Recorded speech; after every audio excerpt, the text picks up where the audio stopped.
And has anybody seen Transformers 1? So I've been hearing a lot about how it's good, and I just hadn't had a chance to see it. And so I saw it was free on Amazon Prime, Transformers 1. I'm like, all right, cool. There will be mild spoilers for this. So I watched Transformers 1, and it's an origin story, which a lot of times origin stories, I mean, they've been beaten to death. I've seen Transformers origin stories in the original cartoon, in comic books. So I've seen a ton of origin stories for Transformers, so it's like, all right, here's another one. But you also got to remember, at the end of the day, these things are not made for us. They're made for kids, so every generation of children need the origin story, right? They need to understand what's going on with the Transformers. So I know that's, you know, why they do it, and especially if you're gonna start a new thing, a new movie series or whatever, you gotta have a starting point. And so it's an origin story, and it's where Megatron and Optimus Prime were friends. I need a new best friend. So for this to be believable, it's very difficult because you're taking Megatron, who's the big bad guy, the evil villain, but you have to some way make him to be where Optimus Prime would want to be friends with him. You have to make it make sense how this somebody that Optimus Prime would be friends with, that you're presenting as a good guy, would all of a sudden become evil. That's very hard to do. And at the beginning of this movie, you're looking at Megatron, whose name is D16 at the beginning. That was his serial number on the original toy in Japan back in the day. So I thought that was cool. So Optimus Prime is called Orion Pax, which he's been called before in many things before he became Optimus Prime. At the beginning of this movie, I'm looking at Megatron and I'm like, there's no way. There's no way this guy is going to be evil. There's no way. Because he is so likable. So right away, I'm like, how are they going to do this? How are they going to make me buy into the fact at the end of the movie that this, and they're tiny at the beginning too, this tiny robot Megatron, that's a nice character, very friendly, helpful, is going to be the big bad evil guy? That's going to be tough to do. And what's crazy is they pulled it off. Also at the beginning of this movie, you know Optimus Prime. If you've watched any Transformers movie, cartoon, read any comic books, any Transformers media, the video games, he is always very level-headed, the elder statesman. He has that aura.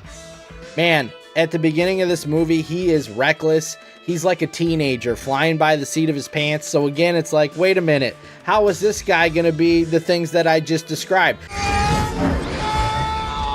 You're crazy! Sure feels like it. It's like Megatron is the level-headed one in their friendship. But, you know, there comes a point in the movie, I'm going to spoil this, but just generically, Optimus finds out that his whole life has been a lie, and he grows up real fast. Cybertron's future is in your hands. Now, there's a lot of other Transformers in this movie that are recognizable, and they're everywhere in the background if you look for them. Now, the other main characters are Bumblebee, who's not going by Bumblebee yet, Elita 1, Starscream, and Soundwave, and Shockwave. They're all here in some form. Bumblebee was weird, because when you think about all the iterations of Bumblebee, at least the ones that I've seen, he was kind of like, you know, Scrappy-Doo-ish in the original cartoon. In the Michael Bay movies, he couldn't really talk. But in this one, he's a comedy relief. You can call me B, or Badassatron. It's a nickname some of the guys gave me. I don't know. I didn't give it to myself or anything. Again, the kids, this stuff isn't really made for us. You know, it's written well like cartoons back in the day where they're for children, but they're not dumbed down written for kids like with baby talk. You know, you can go watch some of them older cartoons today, and you can watch it as an adult because they're written like that. This movie's the same way. But, so you got to think, all right, Bumblebee, comedy relief, maybe the kids will like it. Now, there should be comedy. There was comedy in the original series. There's always been comedy in some form in Transformers. I just thought that was a weird choice for Bumblebee. There's a really good swerve in this movie, which I'm not going to spoil. I thought the writing was very good. I didn't see this coming. Wait, hold on. You're saying... That is impossible. I don't believe it. So when you look at the entire point of this movie, the point of this movie is to take Optimus Prime, take Megatron, their friendship, and grow them into the leader and the villain that we all know. And the journey that they take to get there, I think, is awesome. You got to have reasons for these things. Is there a reason why Megatron changes? Absolutely. Is there a reason why Optimus Prime changes? Absolutely. They even have the reason in this movie why Starscream hates Megatron, because if you've ever watched anything, he always wants to take over and he hates Megatron. They give you a reason in this movie of why Starscream hates Megatron, and it's done very well. And they even have an origin story for Starscream's high-pitched voice, which is crazy. Like the amount of thought and detail they put into this, you could tell. I don't know this for a fact. I would bet highly that whoever wrote this movie or directed this movie has been fans of Transformers since the original G1 days. I'm going to rip you apart piece by piece so that your death is painful and you'll regret the day you Sounds ridiculous. When I talked about the way the movie started and Optimus is reckless, flying by the seat of his pants, and you see all like these lighthearted hijinks, I kind of got the impression, all right, this is going to be a pretty, this is going to be another kid's movie. Maybe this one isn't for me. But man, it turns dark. And like the rise of Megatron when he gets consumed by anger is intense and it's awesome. And it's like they took you from this like likable little robot to this just evil leader. And it makes sense and you're buying it by the end of the movie. And they have this really cool scene. And again, mild spoilers, but Orion Pax and D16 are reborn as Optimus Prime and Megatron at the same exact time, and they're flipping between them, and oh my god, it is so well done.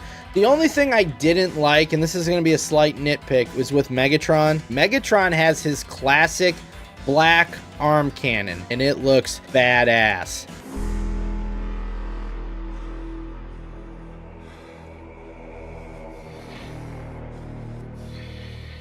But at the end of the movie, they change it. I didn't like it. Less is more in this case. But that's just me. Again, slight nitpick. But them turning into Optimus Prime and Megatron at the same time was freaking awesome. And then, we see how one becomes the leader of the Autobots and one becomes the leader of the Decepticons. And there's reasons for both. And we get closure in the movie, but for the movie itself. But we're left on a cliffhanger, right? And there's an after credits scene, by the way. Amazon Prime will automatically try to skip the credits, even though there's an after credits scene. So if you watch this, make sure you hit to watch the credits. As much as this movie was about both of them maturing into Optimus Prime and Megatron that we all know, I feel this movie was more about Megatron. And that's fine with me, because I think what it does now is if this story gets to continue, it's creating what Optimus Prime now has to stop. And so while we did get Optimus Prime and the story of him and turning into it, I think the Megatron half of this was purposely more focused and, it was well done, just in my opinion. But there's so many Easter eggs in this. But they even have an origin for the Decepticon logo. Like, they put so much thought and detail into this movie, man. And I don't know if it's going to get a sequel, because from what I was reading, it didn't do too well. And that's a shame, because it is freaking awesome. So if you guys are fans of the Transformers, support it, man. Go watch it for free on Amazon Prime. Give it a view. Would highly doubt that you don't enjoy it if you're a fan of Transformers. So for a new movie to come out and be something that like the old fans like, that doesn't happen a lot. I highly recommend Transformers 1, and I want to know your thoughts. If you've seen it or if you go and watch it now, come back. I want to know your thoughts. Let me know. But if you do like it, tweet about it, talk about it, because this story deserves to continue, and I would like to see where Optimus Prime and Megatron go from here. Yeah, this is for kids, but I think this one is for us too.